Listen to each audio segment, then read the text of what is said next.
Bismillahirrahmanirrahim. Assalamualaikum warahmatullahi wabarakatuh. Alhamdulillah, alhamdulillahilladzi an'ama alaina bi ni'matil iman wal islam walladzi anzala sakinata fi qulubil mu'min liyazdadu imanan ma'a imanihim. Asyhadu an la ilaha illallah wahdahu la syarika lah wa asyhadu anna Muhammadan abduhu wa rasuluhu la nabiyya ba'da. Alhamdulillah, hari ini setelah beberapa revisi yang telah kami lakukan dalam presentasi kami, maka insya Allah hari ini adalah penugasan kami untuk menjelaskan kembali tentang sejarah pendidikan karakter masa Yunani kuno.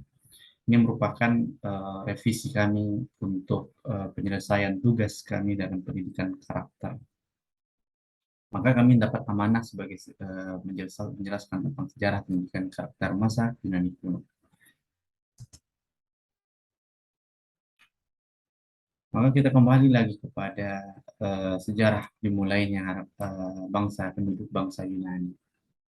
Penduduk bangsa Yunani merupakan keturunan India Jerman yang masuk ke wilayah itu sekitar tahun 1250 sebelum Masehi. Ada tiga golongan besar penduduk Yunani pada waktu itu. Itu pertama bangsa Lonia yang tinggal di Jazirah Atoi dan sekitarnya dengan pusatnya di Athena. Kemudian bangsa Aeolia di bagian utara Yunani dengan pusatnya di Olimpia dan Delphi. Ketiga bangsa Doria di Jazirah Peloponnesos dengan pusatnya di Sparta. Ketika suku bangsa tersebut dipercaya sebagai nenek moyang bangsa Yunani dan dianggap sebagai pengembang budayaan Yunani asli yang disebut dengan budaya. Kemudian kembali kepada pendidikan karakter masa Yunani kuno. Kita harus tahu dan paham bahwa pendidikan Yunani kuno itu tersebut meskipun banyak polis-polis atau kerajaan-kerajaan kecil yang berada di Yunani kuno tersebut, tapi ada dua pusat kebudayaan yang sangat besar, yang sangat melegenda, karena lahirnya para cendekiawan Yunani kuno pada waktu itu. Dua pusat kebudayaan tersebut adalah Sparta dan Athena. Dan dua kebudayaan tersebut sangat berbeda, meskipun mereka memiliki satu rumpun yang sama. Ini yang harus kita pahami. Nah, kemudian kita kembalikan dulu kepada konsep pendidikan menurut para ahli Yunani kuno. Konsep pendidikan karakter menurut para ahli Yunani kuno itu pertama ada Pitagoras yang hidup pada masa 580 sampai 500 sebelum Masehi. Pitagoras ini dia hidup di Athena, tempat pusat peradaban yang menjunjung seni dan budaya. Pitagoras menyampaikan bahwa tujuan pendidikan adalah untuk membentuk manusia susila agama. Dasarnya adalah hanya jiwa yang berjasa, bukan jasa. Jiwa yang berasal dari Tuhan yang kekal sifatnya menurutnya sejak kecil manusia cenderung untuk berbuat jahat. Namun ketika dibentuk dalam susila agama, manusia akan menjadi baik. Kemudian ada Plato yang hidup pada tahun 469 atau sampai 399 sebelum Masehi. Plato ini eh, merupakan juga penduduk Athena dan Plato adalah orang pertama yang mendirikan akademi pendidikan di ujung hutan kota Athena pada waktu itu.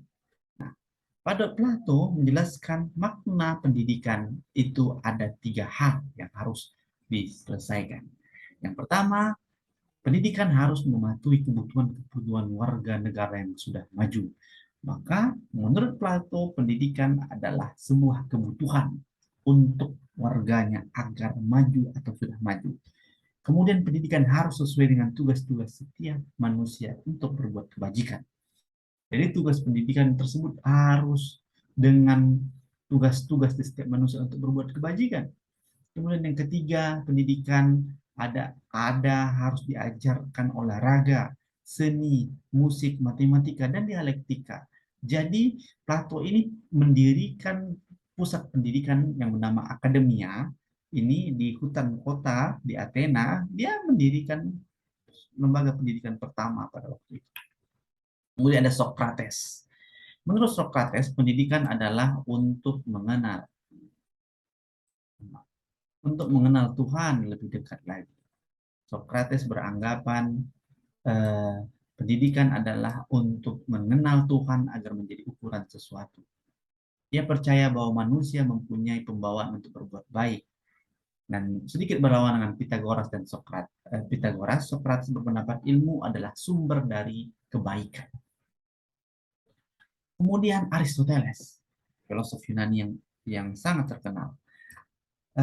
Dia pernah membuat sebuah buku yang berjudul mengenai cita-cita pendidikan yang berjudul Politisia dan Anima. Dalam buku tersebut menjelaskan konsep pendidikan karakter. Menurut dia, dalam buku tersebut, sumber pengetahuan adalah pengalaman atau pendidikan adalah pengalaman.